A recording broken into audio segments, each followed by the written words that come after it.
घर बैठे ही पासपोर्ट के लिए कैसे अप्लाई करेंगे, ईसीआर और नॉन ईसीआर पासपोर्ट क्या होता है, ईसीआर पासपोर्ट के लिए कौन से दस्तावेज लगेंगे और नॉन ईसीआर पासपोर्ट के लिए कौन कौन से दस्तावेज लगेंगे, सारी जानकारी इस वीडियो में बताने वाला हूँ। तो आप घर बैठे पासपोर्ट के लिए आवेदन कर सकते हैं। तो हेलो दोस्तों, मेरा नाम है इमरान, आप देख रहे हैं डिजिटल समाधान यूट्यूब चैनल। चलिए वीडियो को शुरू करते हैं।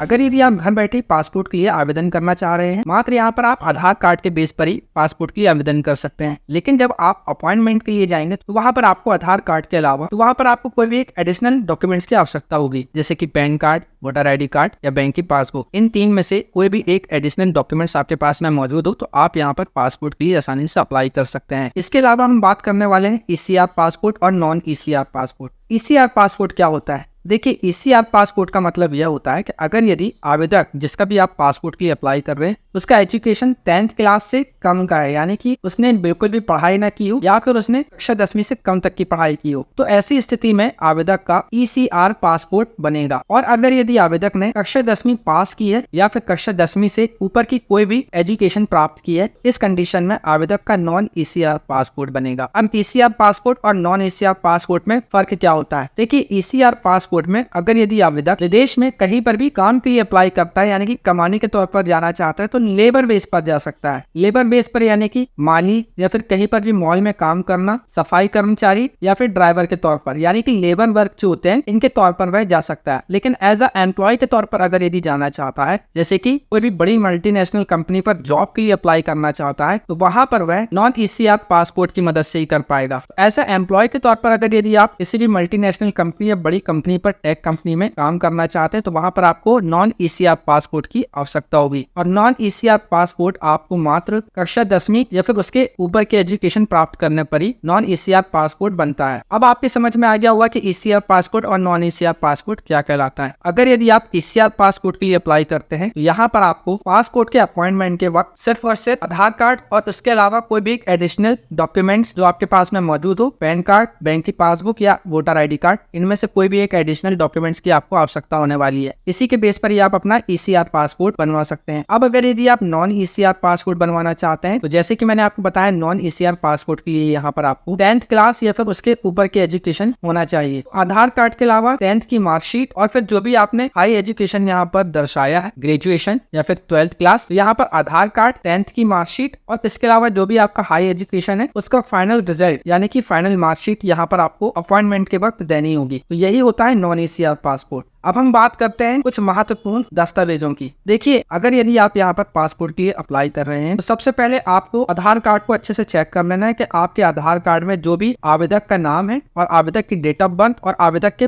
फादर का जो भी नाम है, यह तीनों ही चीज आप जो भी एक्स्ट्रा डॉक्यूमेंट्स यहाँ पर देने वाले हैं उससे मैच करनी चाहिए। अगर यदि आप ईसीआर पासपोर्ट के लिए अप्लाई कर रहे हैं, तो यहाँ पर आप जो भी एक्स्ट्रा डॉक्यूमेंट्स देंगे, जैसे कि बैंक की पासबुक या फिर वोटर आईडी कार्ड या फिर पैन कार्ड, आधार कार्ड से स्पेलिंग मैच करनी चाहिए, डेट ऑफ बर्थ और फादर नेम यहाँ पर मैच करना चाहिए। ठीक इसी प्रकार से नॉन ईसीआर पासपोर्ट के लिए अप्लाई करना चाह रहे हैं, अब आपका जो भी नाम आप पासपोर्ट पर रखना चाहते हैं, वही नाम आपकी मार्कशीट, आधार कार्ड, इन दोनों चीजों पर होना चाहिए। या फिर आप जो भी एडिशनल डॉक्यूमेंट्स लगाना चाह रहे हैं, सभी में एक सा नाम की स्पेलिंग, एक सी डेट ऑफ बर्थ और एक से फादर नेम की स्पेलिंग होने चाहिए। अब ऐसे हो सकता है कि मार्कशीट में आपका नाम गलत है, तो आप पहले मार्कशीट सुधार करवाएं। और अगर यदि आप चाहते हैं कि गलत ही नाम आपको रखना है क्योंकि मार्कशीट में प्रॉब्लम हो रही है, तो आप ऐसे में अपने आधार कार्ड को सुधार करवा सकते हैं। आधार कार्ड से ही आपके बाकी डॉक्यूमेंट्स को मैच करना चाहिए। इसकी बात करें तो यहाँ पर आप अगर यदि माइनर पासपोर्ट के लिए अप्लाई करते हैं, यानी कि 18 साल से कम उम्र के बच्चों के लिए आप यहाँ पर पासपोर्ट के लिए आवेदन करते हैं, तो यहाँ पर आपको 1000 रुपए की फीस पे करनी होगी। 18 साल से लेकर 59 ईयर्स ओल्ड यानी कि 59 साल तक के लिए अगर यदि आप किसी भी व्यक्ति का पासपोर्ट के लिए आवेदन करते हैं, तो यहाँ पर आपको 1500 रुपए की फीस पे करनी होगी। इसके अलावा अगर यदि 60 साल के ऊपर के अगर यदि आप पासपोर्ट अप्लाई करना चाहते हैं, तो यहाँ पर आपको 1200 से 1300 रुपए की फीस पे करनी होगी। चलते हैं सीधा ही मॉनिटर स्क्रीन पर और पासपोर्ट अप्लाई करने के पूरा प्रोसेस जान लेते हैं। सबसे पहले आप इंडियन पासपोर्ट की इस वेबसाइट पर आ जाएंगे, न्यू यूजर रजिस्ट्रेशन पर क्लिक करेंगे। अगर आप दिल्ली से हैं, फर्स्ट वाले विकल्प का चयन करेंगे। अब अगर यदि आप किसी दूसरे स्टेट या फिर दूसरे शहर से हैं तो आप पासपोर्ट ऑफिस का चयन करेंगे। पासपोर्ट ऑफिस में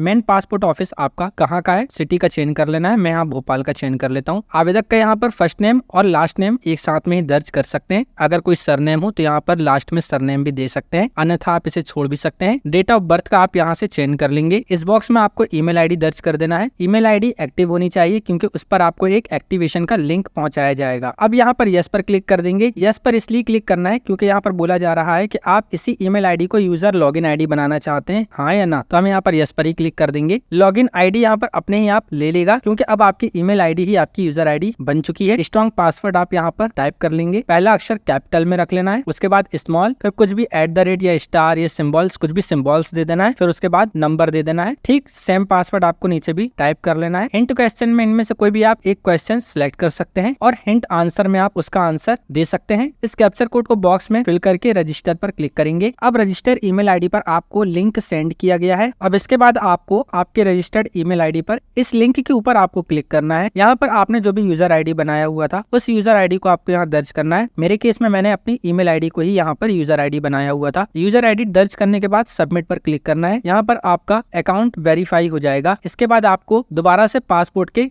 ऑफिशियल वेबसाइट पर आ जाना है। अब यहाँ पर आपको सेकंड विकल्प एग्जिस्टिंग यूजर लॉगिन पर क्लिक करना है। अब जो भी आपका यूजर आईडी आपने बनाया था, जैसे कि मैंने ईमेल आईडी बनाया था, उसे यहाँ दर्ज करके कंफर्म पर क्लिक करना है। जो भी पासवर्ड आपने बनाया था उस पासवर्ड को यहाँ दर्ज करेंगे। इस कैप्चर कोड को इस बॉक्स में दर्ज करके लॉगिन पर क्लिक करेंगे। इसके बाद यहाँ पर आप पासपोर्ट अप्लाई करने के लिए अप्लाई फॉर फ्रेश पासपोर्ट पर क्लिक करेंगे। सबसे नीचे आपको लिंक नजर आ रहा है, click here fill the application form, इस पर हम क्लिक करेंगे। स्टेट का चयन कर लेंगे और डिस्ट्रिक्ट का चयन कर लेंगे। अप्लाई फॉर पर यहाँ पर आपको दो विकल्प नजर आएंगे। फ्रेश पासपोर्ट यानी कि नया पासपोर्ट आप आवेदन करना चाह रहे हैं या फिर रीइश्यू करना चाह रहे हैं अपना पासपोर्ट यानी कि रिन्यू करना चाह रहे हैं। फ्रेश पासपोर्ट के लिए हम फ्रेश पासपोर्ट पर क्लिक करेंगे। पासपोर्ट रिन्यू कैसे किया जाता है इस पर मैंने पहले ही वीडियोस बना दिया है, आपने नहीं देखा तो वीडियोस का लिंक नीचे डिस्क्रिप्शन पर मिल जाएगा, जाकर देख सकते हैं। हम यहाँ पर नॉर्मल पासपोर्ट ही बनाने वाले हैं तो नॉर्मल पर क्लिक करेंगे। आपको पासपोर्ट में कितने पेजेस चाहिए, हम यहाँ 36 पेज का ही सिलेक्ट करेंगे। अगर यदि आप ज्यादा पेजेस का बनाना चाहते हैं तो आप यहाँ 60 का चयन कर लेंगे। याद रहे कि इसका एक्स्ट्रा चार्जेस आपको पे करना होगा। इसके बाद नेक्स्ट पर क्लिक करेंगे। गिवन नेम में यहाँ पर आपको आपका नाम दर्ज करना है यानी कि एप्लीकेंट का नाम दर्ज करना है जिसका आप पासपोर्ट के लिए आवेदन करना चाह रहे हैं। यहाँ पर आप देख सकते हैं first name and middle name यहाँ पर आपको एक साथ ही दर्ज करना है और किसी भी प्रकार का कोई सरनेम है तो यहाँ पर आप सेकंड बॉक्स में दर्ज कर सकते हैं, या तो आप सरनेम नहीं देना चाहते तो आप इसे खाली भी छोड़ सकते हैं। इसके बाद यहाँ पर जेंडर का चयन कर लेंगे। आवेदक किसी अन्य नाम से जाना जाता है या नहीं उसका चयन करेंगे। आवेदक ने कभी अपना नाम चेंज तो नहीं किया, उसका चयन कर लेंगे। आवेदक का डेट ऑफ बर्थ यहाँ से चयन कर लेंगे। आवेदक का प्लेस ऑफ बर्थ यहाँ से टाइप कर लेंगे। स्टेट का चयन कर लेंगे। डिस्ट्रिक्ट का चयन कर लेंगे। वैवाहिक स्थिति का यहाँ पर चयन कर लेंगे। आवेदक इंडिया कंट्री में कब से रह रहा है उसका सिटीजनशिप का चयन कर लेंगे।